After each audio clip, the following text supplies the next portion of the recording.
नमस्कार.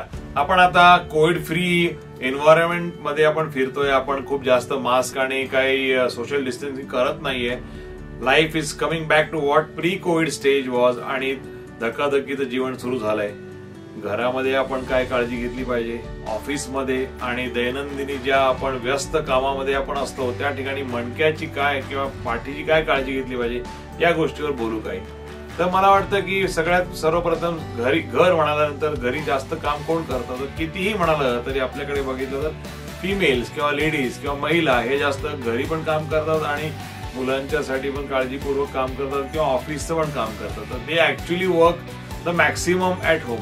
आणि घरी ज्यांना त्रास आहे किंवा ज्यांना असं वाटतं की त्यांना मसल स्प्रेन वगैरे होतो वारंवार, तर अशा ठिकाणी सगळ्यात महत्वाची first thing, avoid sitting on the floor. जमिनीवरती बसणं अवॉइड करा, कारण जेव्हा आपण उठतो तर लोअर बॅक वरती 3 ते 5 पट कमरेवरती प्रेशर येतं. Sudden bending you must avoid. एकदम सडनली आपण सवय असते आणि जेव्हा कोणाला पेन असतं सडन वागतो किंवा सडन जग करतो. दिस इज ऑल्सो इम्पॉर्टंट की गो स्लो. यूज तुमच्या की गुडघ्यामध्ये आणि कमरेमध्ये हलकं बेंड करा आणि काही ती वस्तू उचला. थर्ड इम्पॉर्टंट थिंग, सगळ्यात महत्वाची, की हेवी गोष्ट एकदम उचलू नका. काय आपण करतो की काही पडलंय, पेन पडलाय किंवा काही घरातला चमचा पडलाय, पटकन आपण वागतो आणि अरे बापरे स्प्रेन झाला किंवा आवाज आला आणि मग पेशंट येतो आणि एकदम तिरका असतो, भयंकर पेन होतोय. तर what is the problem? One is muscle sprain is very very common. Fatigue leading to micromuscular stretch and pain, that's the second most common. And third जे आपण हमेशा ऐकतो, स्लिप डिस्क किंवा गादी सरकणे. आणि these are the things which can contribute to significant amount of pain. काळजी करू नका. सगळ्यात महत्वाचं या 3 गोष्टी मी जे सांगतोय घरी करण्यामध्ये अवॉइड करण्याचा प्रयत्न करा. That will automatically reduce your 70-80% chances of having sudden acute pain. आणि ऑफिस मध्ये जेव्हा आपण बसतोय सगळ्यात महत्वाचं की ही चेअर ही आपण नॉर्मली 90 असली पाहिजे का. सगळ्यात महत्वाचं बसण्याचं posture. You try to sit erect आणि have the table at a appropriate height, की ज्या ठिकाणी तुमचं कम्प्युटर हे तुमच्या डोळ्यांना आणि हाताला युजफुल असेल, की ज्या ठिकाणी तुमची खूप जास्त मानेची मुवमेंट खाली होत नाहीये किंवा स्लाउच होऊन तुम्ही बसत नाहीये. तुम्ही नॉर्मल बसताय आणि ज्या ठिकाणी तुमचं कम्फर्ट जास्त वेळ तुम्ही काम करू शकता. ऑफिसमध्ये अजून काय काळजी घेतली पाहिजे?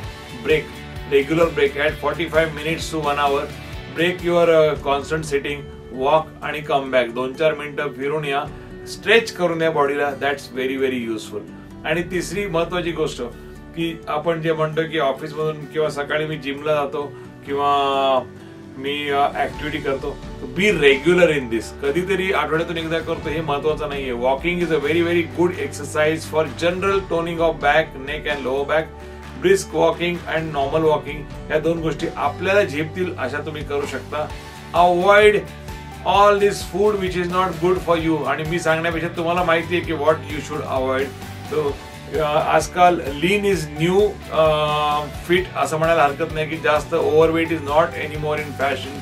We have to have good abs. तर गुड ऍप्स केव्हा असतील की जेव्हा आपलं कंट्रोल माउथ वरती असेल. Not good abs are made in kitchen, that's what they say. So it's not की मी खूप खातोय किंवा कमी खातोय. अप्रोप्रिएट खा, तुम्हाला माहिती आहे. आणि सर्वात महत्वाचं की नियमितपणा, की सकाळी व्हॉट एव्हर अप्रोप्रिएट टाइम तुम्ही उठताय, सकाळी रेग्युलर तुम्ही वॉकला जाताय किंवा स्ट्रेच करताय, योगा करताय, या गोष्टी रेग्युलर ठेवलं तर तुम्ही चिरतरुण राहणार. म्हणजे की you will stay longer and you will stay more healthier through out. तुम्हाला कुठल्याही स्पाईनच्या विकारांमध्ये प्रॉब्लेम वाढणार नाहीत किंवा असतील ते कंट्रोलमध्ये राहतील. पण इन केस प्रॉब्लेम जास्त असेल, प्रॉब्लेम कमी होत नसेल, अंगावर काढू नका. Go to a local doctor तुमच्याकडे आणि त्याच्याकडून आयडेंटिफाय करा. त्रास कमी करण्यासाठी निदान होणं फार महत्वाचं आहे असं माझं मत आहे. आणि आपण अंगावर काढतो आणि त्रास वाढवून घेतो. तर या ठिकाणी आपण we have to be careful.